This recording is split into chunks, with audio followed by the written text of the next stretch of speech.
Hello students, welcome back to my channel. तो बच्चों, आज मैं आपको करवाने वाली हूँ भारतीय अर्थव्यवस्था का जो है उस बुक से चैप्टर नंबर 2, मतलब कि भारत में पंचवर्षीय योजनाएं, लक्ष्य तथा उपलब्धियाँ। आज मैं आपको इस वीडियो में जो भी टॉपिक्स कवर अप करवाने वाली हूँ वो टॉपिक्स ये हैं कि आर्थिक नियोजन क्या है। ठीक है, इस चैप्टर में जो हम कवर करेंगे वो ये करेंगे कि आर्थिक नियोजन क्या है, भारत में आर्थिक नियोजन की आवश्यकता क्यों पड़ी।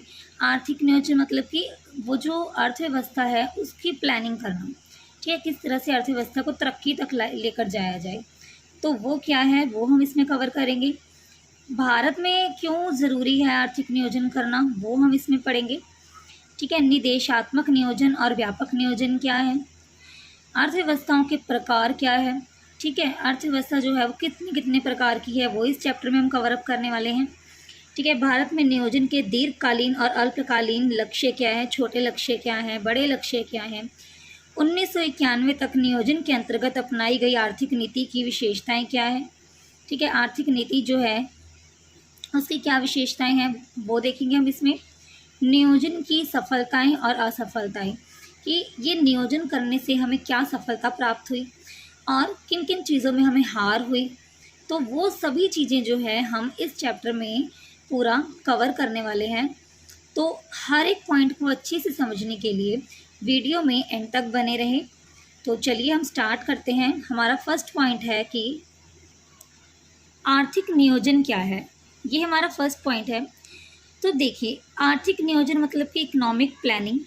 ठीक है, इकोनॉमिक प्लानिंग की जाए मतलब कि जो अर्थव्यवस्था है, हमारे देश की जो अर्थव्यवस्था है उसे किस तरह से बढ़ाया जाए, उसके लिए एक प्लानिंग करना, वो आर्थिक नियोजन होता है। देखो, इसमें क्या होता है, एक केंद्रीय अधिकारी, ठीक है, कोई एक अधिकारी जो है वो कुछ लक्ष्य बनाता है, ठीक है, कुछ गोल्स बनाता है। ऑब्वियसली उसके गोल्स यही होंगे, ये लक्ष्य यही होंगे कि अर्थव्यवस्था को तरक्की तक कैसे ले जाया जाए। तो वो जितने भी लक्ष्य बनाता है उनको एक निश्चित समय में प्राप्त करने के लिए कुछ ना कुछ कार्यक्रम या पॉलिसी वो बनाता रहता है, और इन्हीं सभी चीज़ों को कहते हैं इकोनॉमिक प्लानिंग करना, मतलब कि आर्थिक नियोजन करना। ठीक है, वो प्लानिंग कर रहे हैं कि अर्थव्यवस्था को किस तरह से हम आगे बढ़ा सकते हैं, यही होता है आर्थिक नियोजन।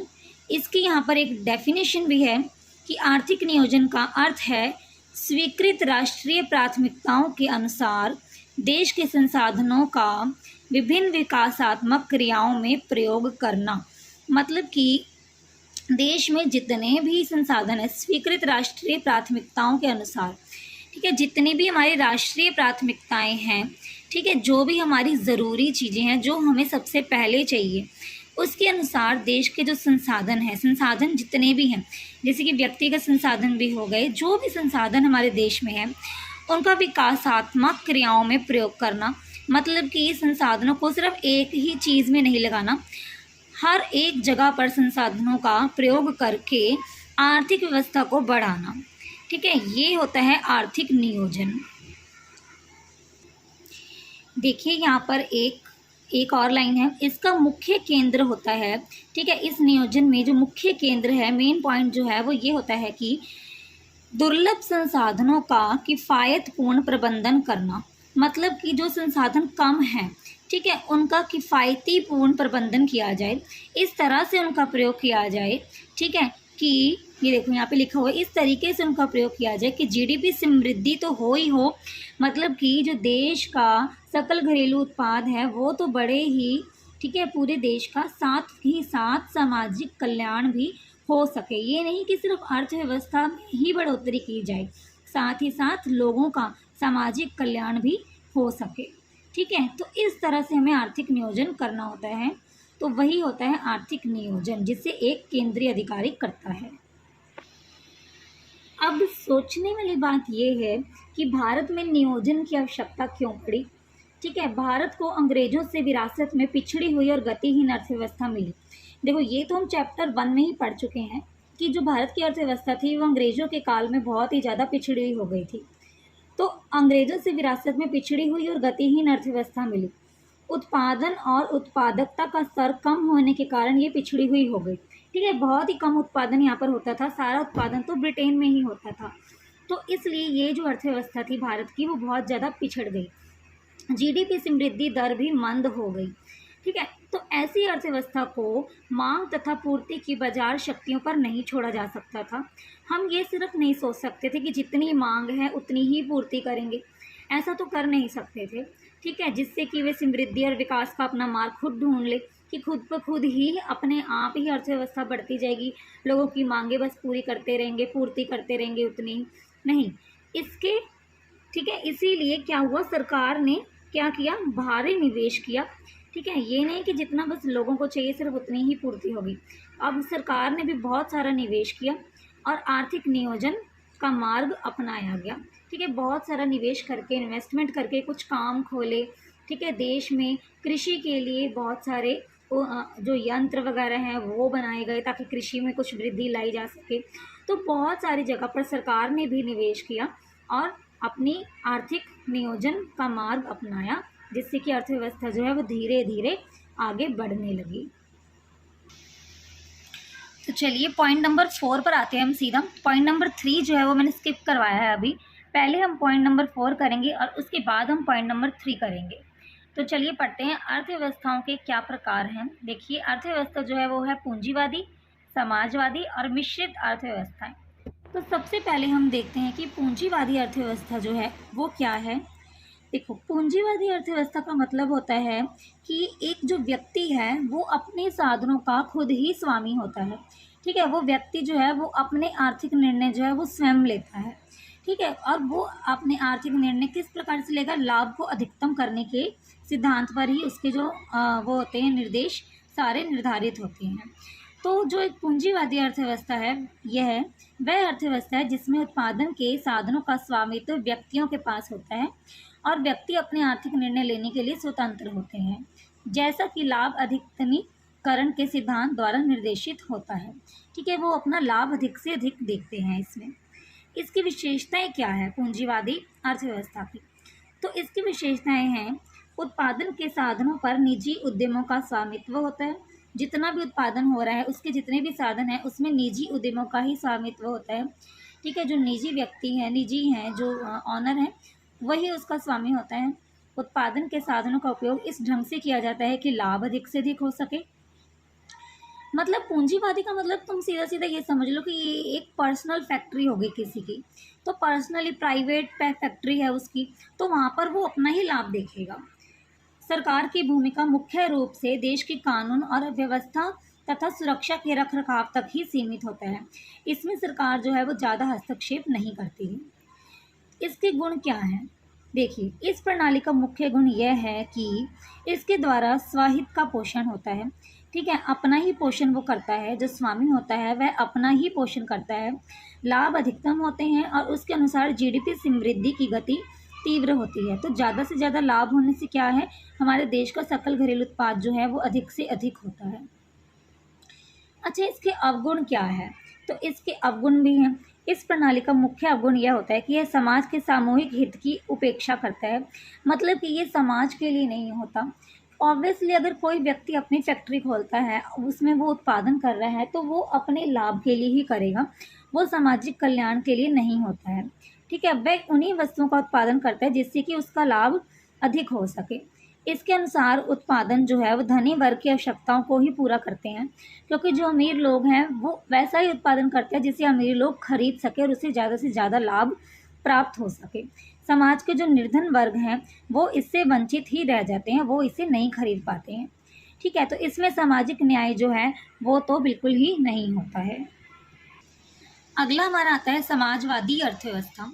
देखो, समाजवादी अर्थव्यवस्था से तो हमें पता ही चल रहा है, जिसमें कि उत्पादन के साधनों पर सामाजिक स्वामित्व होता है और सामाजिक कल्याण को ही अधिक से अधिक इसमें किया जाता है। इसके नाम से ही ये पता चलता है।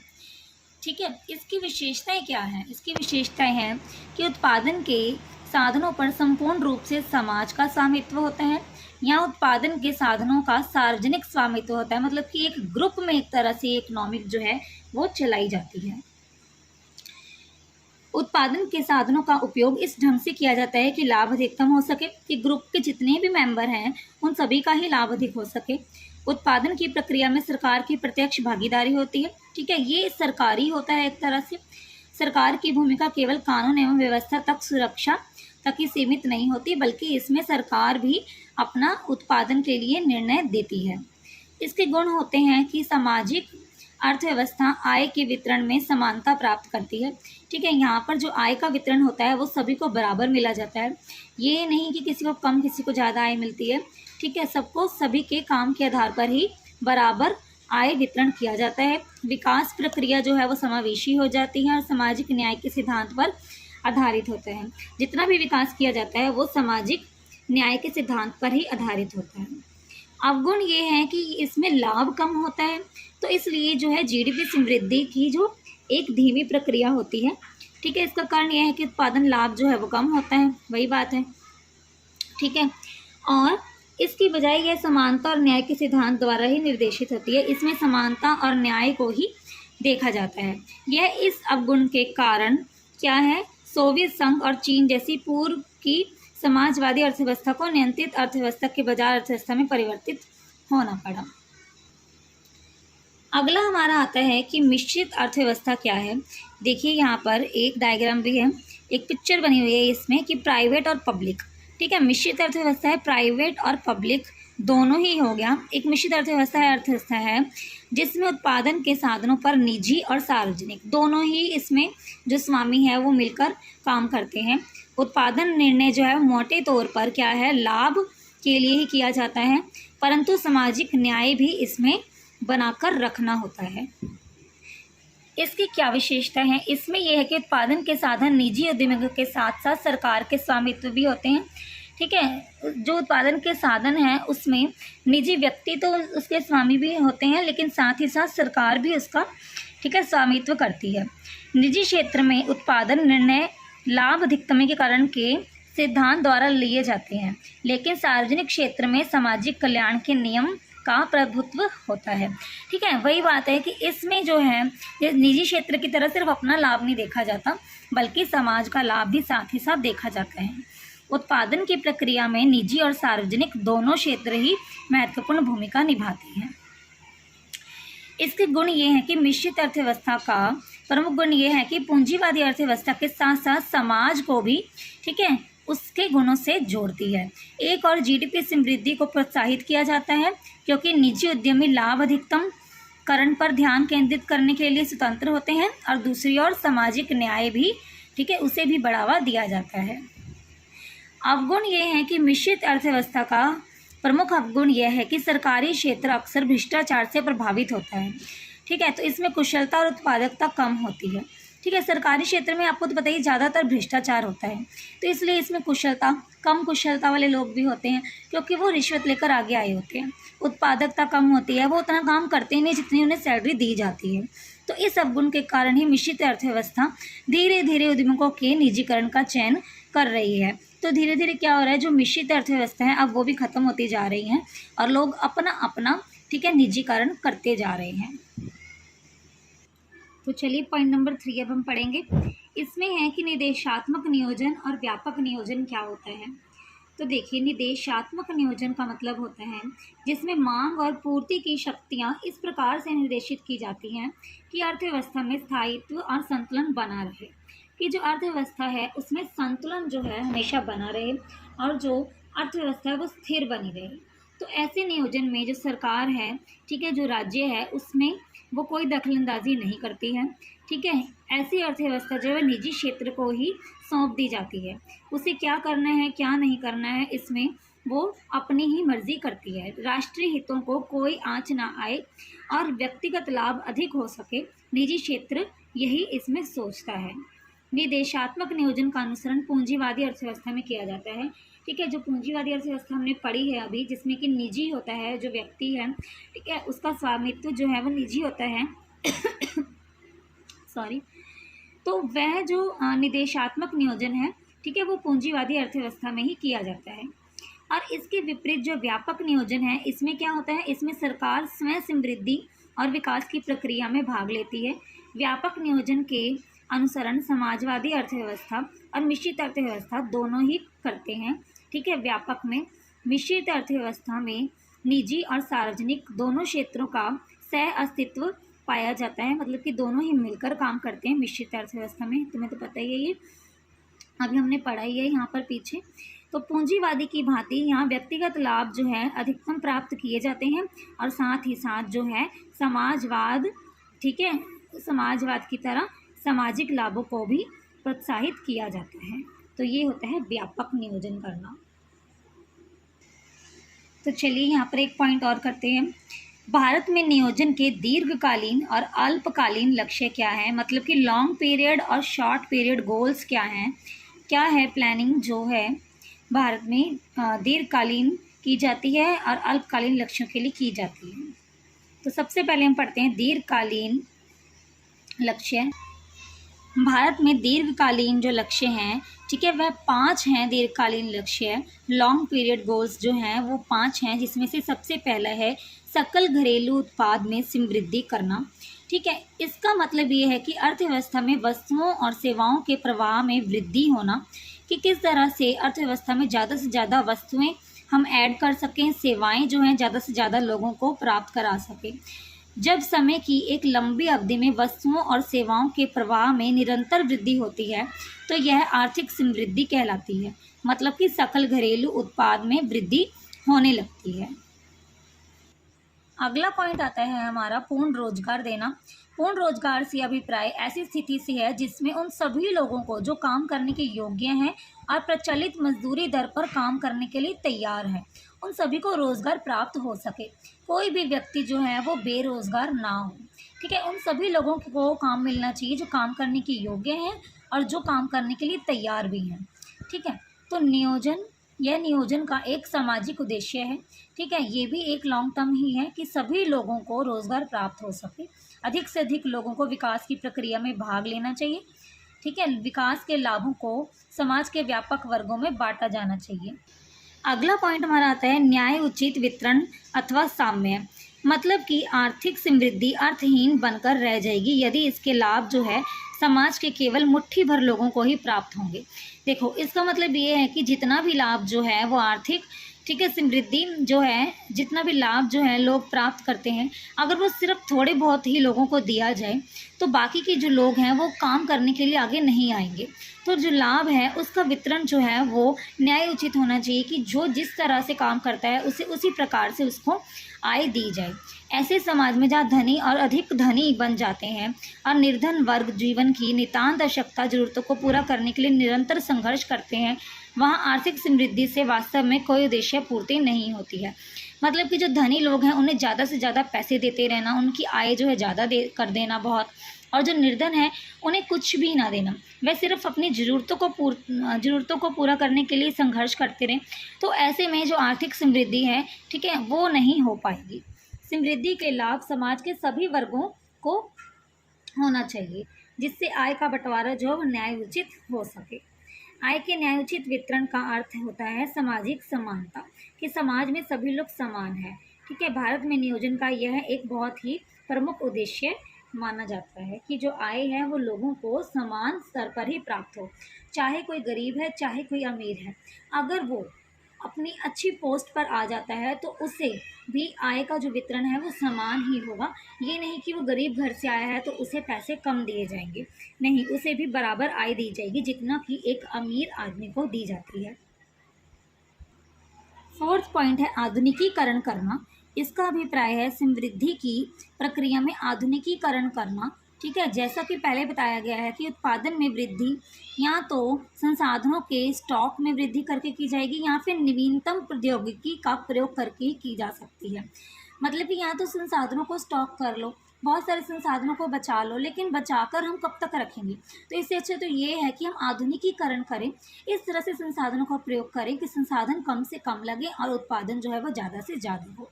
तो इसलिए जो आधुनिक युग विज्ञान तथा नई खोजों का युग है, ठीक है, तो विज्ञान ने हमें काम करने के नए ढंग सिखाए हैं, जिसके कारण खेतों और फैक्ट्रियों की उत्पादकता में बहुत ज़्यादा वृद्धि हुई है। तो संसाधनों को कम से कम इस्तेमाल किया जाए और ज़्यादा से ज़्यादा उत्पादन लाया जा सके।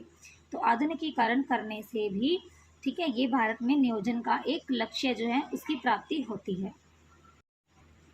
फिफ्थ पॉइंट है हमारा आत्मनिर्भरता होना, मतलब कि दूसरों की सहायता के बिना ही जो अनिवार्य वस्तुएं हैं उनका खुद ही हमें यहाँ पर उत्पादन करना है भारत देश में, ठीक है। जैसे कि इसमें ये है कि जो भी हमें वस्तुएं, काफ़ी सारी ऐसी वस्तुएं हैं जो कि दूसरे देशों से आती हैं, तो उनकी सहायता के बिना ही हम अपने देश में ही उन वस्तुओं को उगाएं, ठीक है, और आत्मनिर्भर बने। जितनी भी आवश्यकता की वस्तुएं हैं उनकी पूर्ति जो है, हम दूसरे देश पर निर्भर थे, लेकिन धीरे धीरे क्या हुआ है, जो भारत है खाद्यान्न के उत्पादन में आत्मनिर्भर होना चाहता है, जिससे कि वह शेष विश्व से होने वाली पूर्ति की अनिश्चितताओं से बच सके, कि जितनी भी वहाँ पर पूर्ति है कि उन्हें भी, क्योंकि अगर हम भारत जो है वो दूसरे देशों से कुछ लेगा तो उन्हें भी कुछ देना पड़ेगा, भारत को भी कुछ देना पड़ेगा।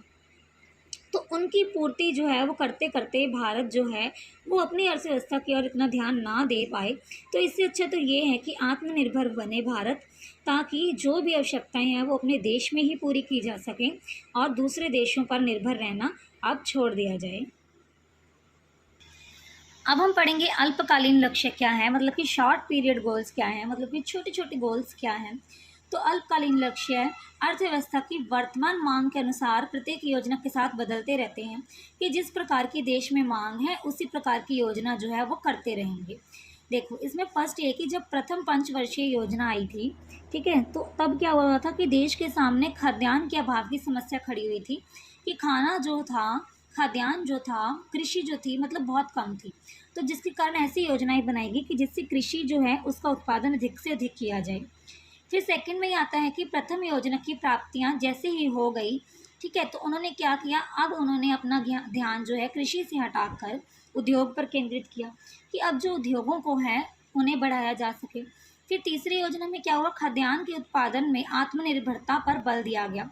जबकि चौथी योजना में कीमत स्थिरता और मानव शक्ति के पूर्ण उपयोग को अपना उद्देश्य बनाया, मतलब कि कीमत को कम किया गया, जिससे कि क्या किया गया, मानव शक्ति का उपयोग किया गया, मतलब कि लोगों को अब सामने लाया गया, जिससे कि उन्हें रोजगार भी मिला और क्या है, उन्हें मजदूरी कम देनी पड़ी। जितना मशीन से मतलब कि ज़्यादा उस टाइम पर आ रहा था लागत, उतना वो नहीं आया। पांचवी और छठी योजना का मुख्य उद्देश्य निर्धनता का उन्मूलन करना था, जबकि सातवीं योजना ने एक बार फिर रोजगार के अवसरों में वृद्धि पर बल दिया, ठीक है। तो इस तरह से ये जो योजनाएं हैं धीरे धीरे बदलती गई। आठवीं योजना में पूर्ण रोजगार के उद्देश्य को सुदृढ़ बनाने के अतिरिक्त शिक्षा को विश्वव्यापक बनाया, ठीक है। रोजगार तो था ही, लोगों को रोजगार तो प्राप्त कराया गया, साथ ही साथ लोगों को शिक्षा भी प्राप्त कराई गई। नौवीं योजना के मुख्य उद्देश्य विकास, कीमत स्थिरता और पर्यावरण की सुरक्षा की गई, कि विकास भी किया गया, ठीक है, कीमत स्थिरता भी की गई। कीमत इस प्रकार से वस्तुओं की रखी गई कि सभी लोग उसे खरीद सके, पर्यावरण सुरक्षा की गई, ठीक है। 10वीं योजना में जीवन की गुणवत्ता को बेहतर बनाने की आवश्यकता पर बल दिया गया, कि जो हमारा जीवन है उसे और बेहतर किस तरह से बनाया जाए। निर्धनता कम करना, रोजगार प्रजनन करना, पर्यावरण का संरक्षण करना, ये 11वीं योजना के केंद्र बिंदु थे। और 12वीं योजना ने सतत के साथ साथ समावेशी समृद्धि की आवश्यकता पर बल दिया, ठीक है, कि जिस तरह से लोग अपना भी मतलब फैक्ट्रियाँ चलाएं और समाज का भी लाभ हो सके, समावेशी समृद्धि भी हो सके। तो ये जो है वो 12वीं योजना का लक्ष्य था। तो ये जो लक्ष्य हैं वो होते हैं हमारे शॉर्ट पीरियड गोल्स, जो कि धीरे धीरे अपने आप ही मांग के अनुसार, देश की मांग के अनुसार बदलते रहते हैं। ये योजनाएं जो हैं नई नई बनती रहती हैं, कि जिस प्रकार से देश को ज़रूरत है उसी प्रकार की योजनाएं ये बना दी जाती हैं। तो आई होप बच्चों आपको ये जो पॉइंट्स हैं वो अच्छी तरह से क्लियर हो गए होंगे। तो ये तो हमारा फर्स्ट पार्ट था। सेकंड पार्ट जो है मैं वो नेक्स्ट वीडियो में कराऊंगी। तो अगर आपको वीडियो अच्छी लगी हो तो आप वीडियो को कीजिएगा लाइक, और मेरे चैनल पर नए हैं तो कीजिए सब्सक्राइब, और बेल आइकन को क्लिक करके ग्रे कर दीजिए। और फिर हम मिलते हैं अपनी नेक्स्ट वीडियो में। Okay, bye.